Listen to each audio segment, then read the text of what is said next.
कर्मचारियों के pension fund की रकम को ईपीएफओ में ट्रांसफर करने पर टाटा मोटर्स और ईपीएफओ के बीच कानूनी विवाद छिड़ गया है। टाटा मोटर्स उन कुछ चुनिंदा कंपनियों में शामिल है जिनके पास खुद का एग्जेम्प्टेड पेंशन फंड है, लेकिन अब कंपनी अपना एग्जेम्प्टेड स्टेटस सरेंडर करके कर्मचारियों का पेंशन फंड ईपीएफओ में जमा कराना चाहती है। दिक्कत क्या है सर, विवाद क्या है ये? विवाद इस बात का है कि टाटा मोटर्स अपने एग्जेम्प्टेड पेंशन फंड से अलग होना चाहती है और ईपीएफओ को ये पैसा देना चाहती है, लेकिन जो एग्जम्पशन स्टेटस सरेंडर करने की बात है उस पर एम्प्लॉयज प्रोविडेंट फंड तैयार नहीं हो रहा है। और इस फंड के बंटवारे को लेकर कि जो पैसा ईपीएफओ के अलावा उसके फंड में पड़ा हुआ है, इसे ट्रांसफर करने को लेकर कानूनी विवाद शुरू हो गया है टाटा समूह और ईपीएफओ के बीच में।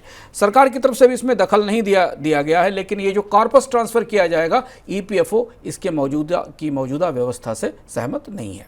कम डिपॉजिट की ग्रोथ की वजह से कर्ज की मांग को पूरा करने के लिए बैंकों में बाजार से पैसा जुटाने का चलन बढ़ा है और इस बढ़ते चलन की वजह से बैंकों में जितना डिपॉजिट आ रहा है उसके मुकाबले उनकी उधारी ज़्यादा हो रही है।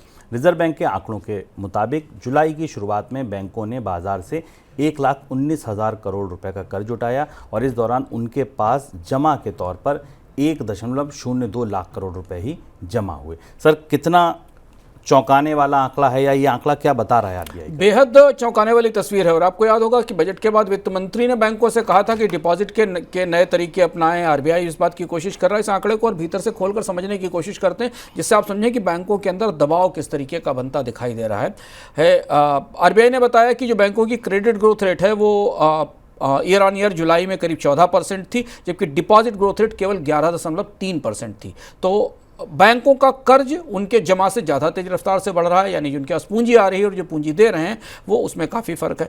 महत्वपूर्ण डेटा ये है कि आरबीआई ने ये बताया है कि पिछले पखवाड़े के दौरान 12 जुलाई तक के पखवाड़े के दौरान शुभम कस्टमर्स ने 2.1 लाख करोड़ रुपए सेविंग्स और करंट अकाउंट से मूव कर दिए हैं बाहर। एक पखवाड़े में 2 लाख करोड़ से ज़्यादा की राशि बैंकों से निकल रही है जमा से, और वो कहीं दूसरी जगह जा रही है।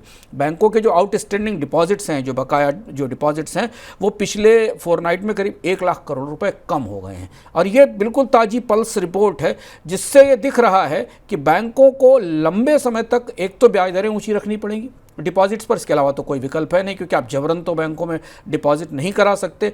उन्हें उम्मीद थी कि बजट में शायद डिपॉजिट्स को कुछ टैक्स छूट मिलेगी, वो नहीं मिली है। और इसके अलावा हो सकता है उन्हें आने वाले समय में कर्ज बांटने की रफ्तार को धीमा करना पड़े, क्योंकि उनके क्रेडिट डिपॉजिट रेशियो बुरी तरह बिगड़ चुके होंगे। हालांकि बैंक क्रेडिट में भी थोड़ा डिक्लाइन दिखने लगा है वो शायद इसी बढ़ते डिपॉजिट्स का असर है। फिलहाल भारतीय बैंकिंग के हाल फिलहाल के दशकों के इतिहास में क्रेडिट डिपॉजिट रेशियो को लेकर इतनी गंभीर परिस्थिति पहली बार देखी गई है।